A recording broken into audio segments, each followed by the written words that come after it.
Okay, for the machining, the first thing we want to do is get this rough stock off of here. So we're going to go to Toolpath, Rough, and we're going to pick our chain starting from here, and I just want to go up to the end of that radius because all this has already been turned. Okay, that. I'm going to select this tool here for my roughing and add a comment. And I'm just going to say rough the nose. And for our parameters, again, similar to before, I'm going to do a semi-finish cut of about 30 thousandths. Lead in, lead out. I want to extend my lead out not too far. I think if we went another 40 thousandths past the end of the radius, that should be enough to clean it up. And we'll OK that.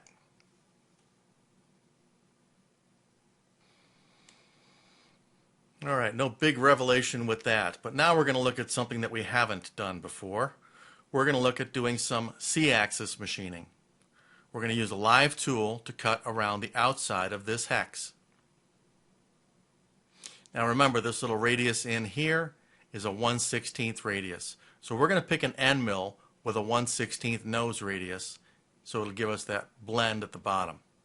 For most of your basic C-axis toolpaths, you just go to Toolpaths, C-axis. You have face contouring, which is what we're going to be doing, and you have cross contouring, which is for cutting on the outer diameter. So let's start with the face contour. Select our chain. Well, we don't have any geometry on the front of the part here, so we're going to select from our solid. I want to pick an edge as a loop, but I'm not picking a face. So I'm going to pick this edge right here. It shows me one face, but I want the other face. And now we can see there's a blue ring going around the outer area. OK that. OK here. And now for our parameters for C-axis face contour. Well, first we want to pick our tool. So let's go to Select Library Tool. And I'm already looking at bullnose cutters. If you're not, you can go to Filter and say None except bullnose.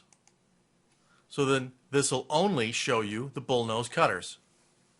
And we're going to grab this 1/2-inch bullnose cutter down here with a 1/16 nose radius. And we'll OK that.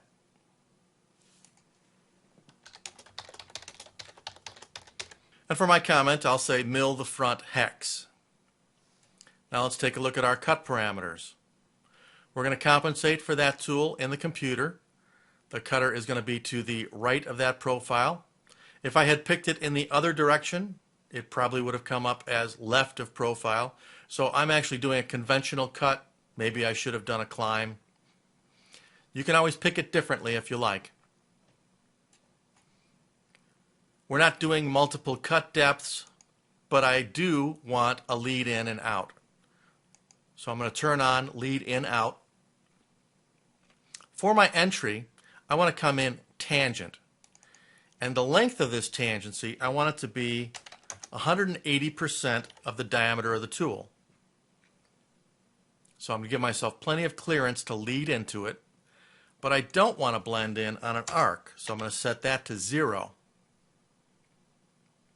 For my lead off, or my exit, I want to come off tangent. I'm going to set this to 30% with a 30% arc and a 90-degree sweep. We are going to do multiple passes.